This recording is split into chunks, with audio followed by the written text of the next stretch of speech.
It usually begins in the quietest moment of your day. Maybe you were on the couch, half watching a show, or in bed with the light already off. The house has finally settled.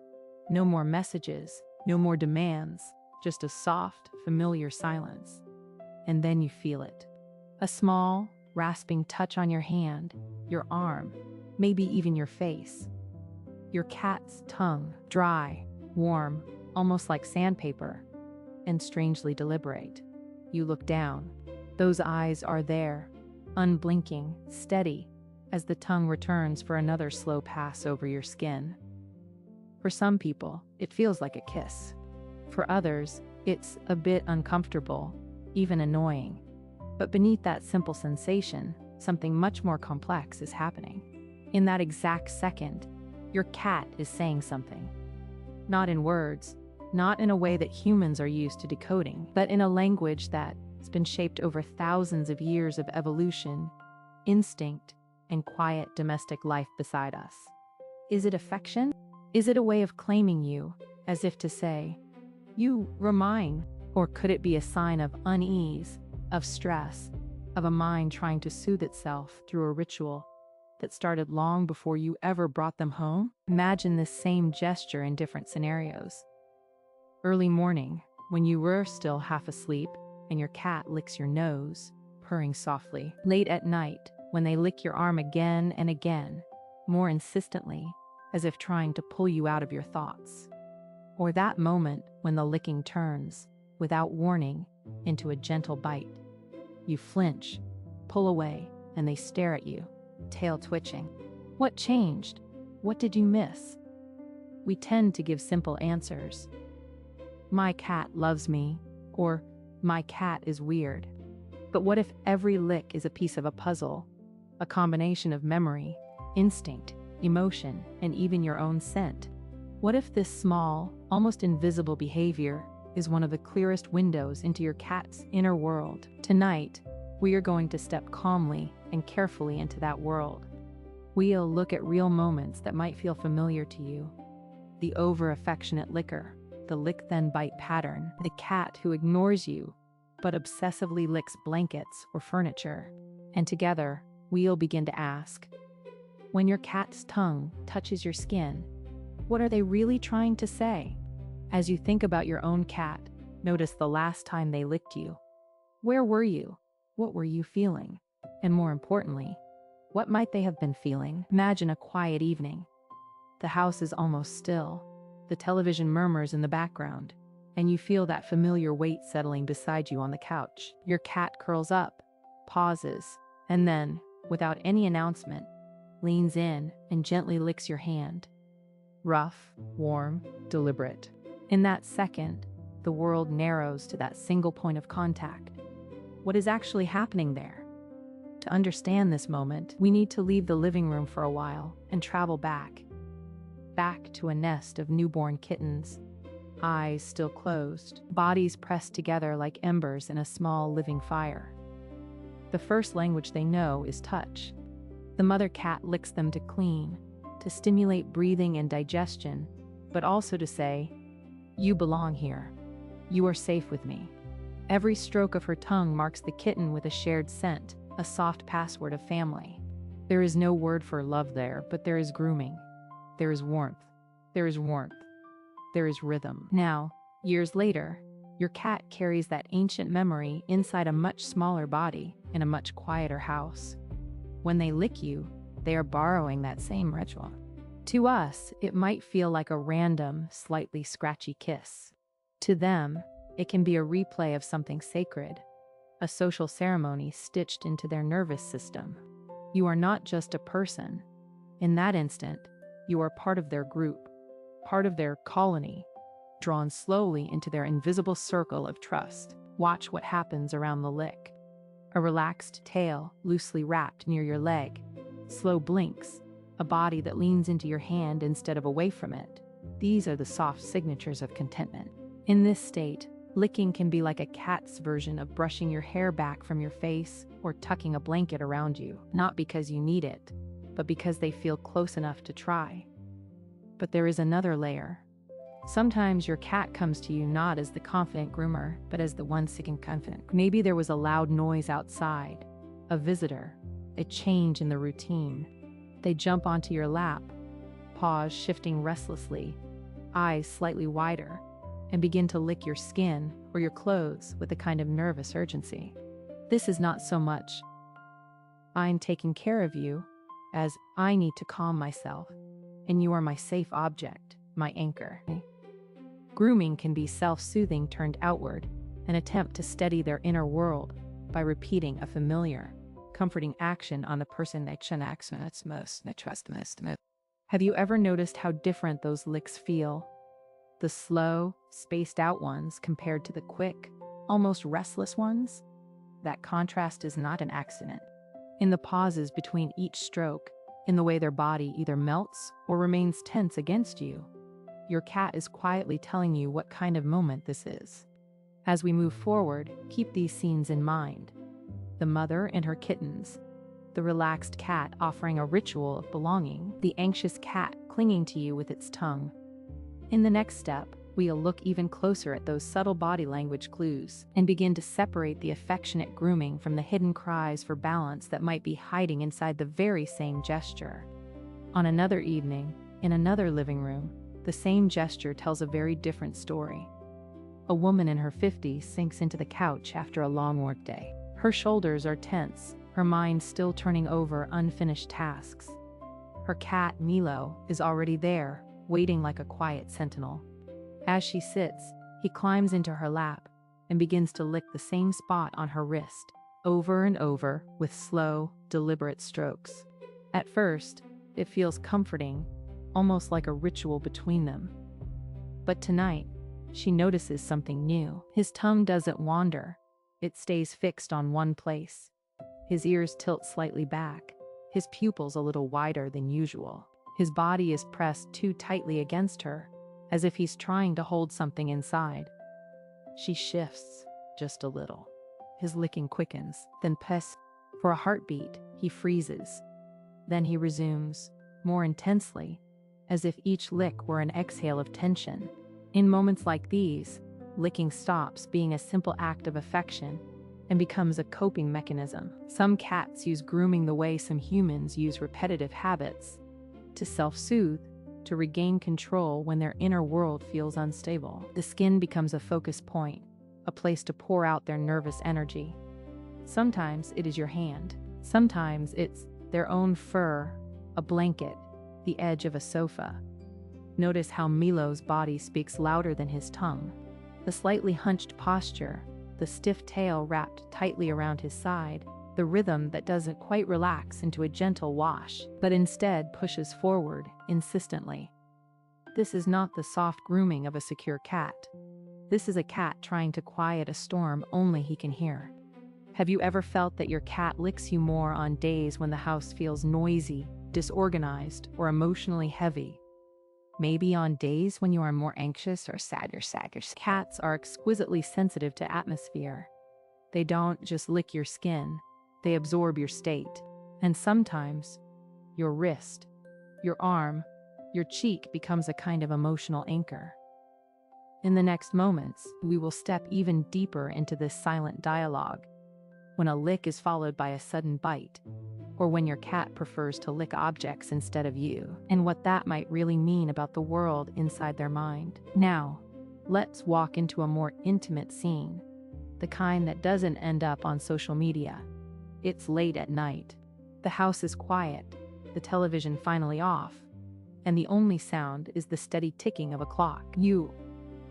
You're in bed, half asleep, when you feel it again. That rough, insistent tongue on your hand, your arm, maybe even your face. Not one or two licks, dozens. At first, you smile. Okay, I love you too, you whisper, moving your hand a little. But your cat follows, determined, eyes half closed, purring loudly, licking the same spot, as if trying to erase or rewrite something on your skin. You feel the sandpaper rasp start to burn. It's almost obsessive. This is where the meaning of the gesture begins to shift. From the outside, it might still look like affection.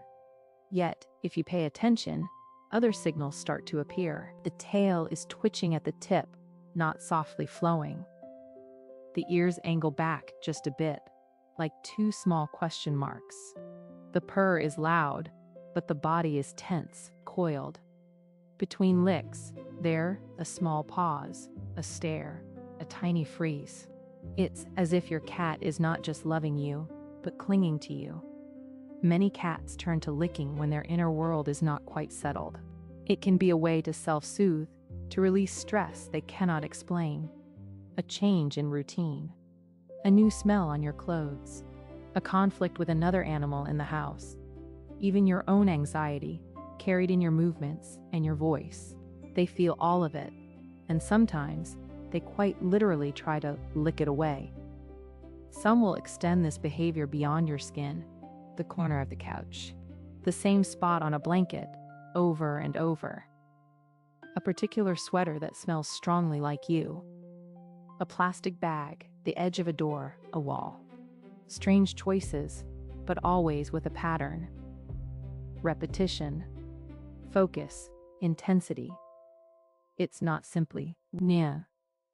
It's information. Have you ever noticed your cat licking you more on days when you've had a hard time? Or when the house feels a little more chaotic than usual? Or maybe they don't lick you as much as they lick things that belong to you. Your pillow, your favorite chair, your shoes by the door. When licking crosses from a gentle ritual into something restless or relentless, your cat might be using you as an anchor, a moving island in a sea of invisible tensions. The gesture stays the same, but the emotional charge behind it becomes heavier.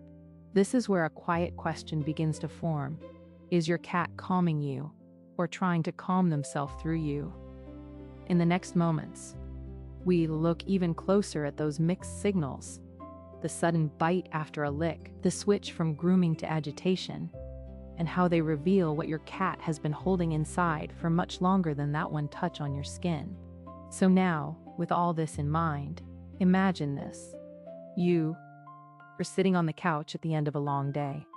The TV is on, but your mind is still trapped in emails, bills, responsibilities. Then you feel it. That tiny, rough touch on the back of your hand, your cat licking, slowly, with that calm insistence that seems to ignore the entire noise of the world.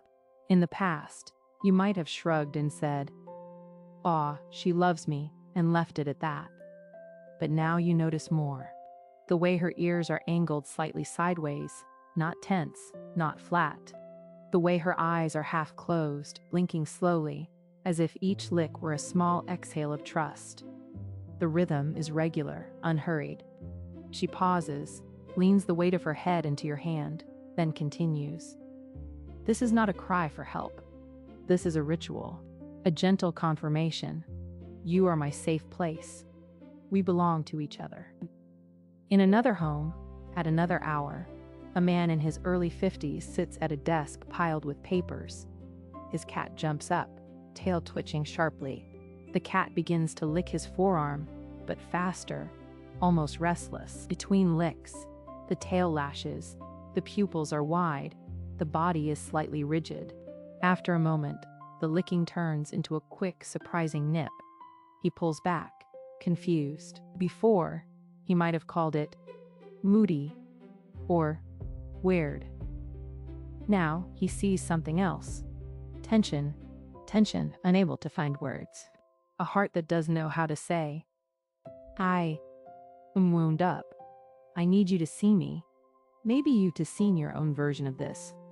Your cat who licks obsessively when visitors arrive. The one who licks your hair while you sleep, as if trying to tuck you into a world that makes sense to them.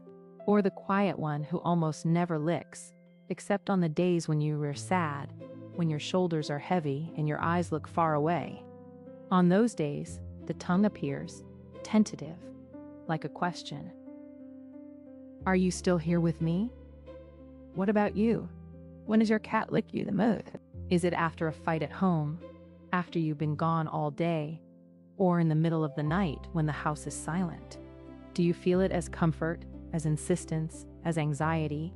If this gesture has started to feel a little more complex, a little more like a private language between you and your cat, stay with me. In a moment, we'll bring all of this together and look at what you can actually do, starting tonight, to answer that silent question your cat has been asking with every lick. Maybe tonight, when the house finally quiets down, you feel it again.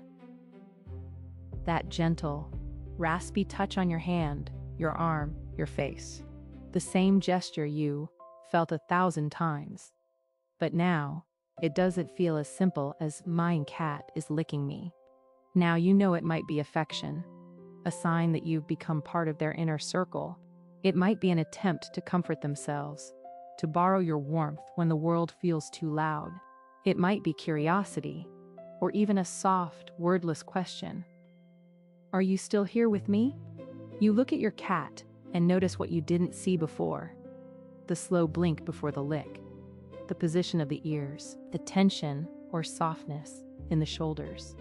Does the licking come with a relaxed body, a quietly purring chest, a tail resting calmly beside them? Or does it come with dilated pupils, a tail tip twitching, a tiny bite that follows as if they cross their own limit without knowing how to stop? In that small gesture, there is a whole life story. The kitten who may have been weaned too early, the cat who once had to fight for space, the animal who spent lonely hours and learned that your skin, your smell, your presence are the safest place to land. When your cat licks you, they are not just touching your body. They are checking the world. They are checking themselves. And, very often, they are checking the bond between you and them. So now, instead of brushing it off or romanticizing every lick as pure love, you can respond with a little more consciousness. If it's gentle and calm, you can accept it as a ritual of belonging. If it feels desperate, repetitive, or anxious, you can ask, "What are you trying to tell me that you can say any other way?" Maybe the answer will be more play, more routine, a quieter environment. Sometimes it will be a visit to the vet. And you? What is the most challenging part of your cat's licking behavior? Do they lick you too much, lick, and then bite, seem obsessed with certain fabrics or objects, or lick more when something in the house changes? If this video helped you see your cat with new eyes, let the algorithm know with a like, and share your experience in the comments. Your story might mirror someone's story might text. If you want to keep learning to read these silent messages and build a calmer, deeper relationship with your cat, consider subscribing. There is a whole hidden language in every whisker, every look, every tiny gesture. Today you began to decipher the lick. Tomorrow, we can listen to the next chapter of what your cat has been trying to say all along.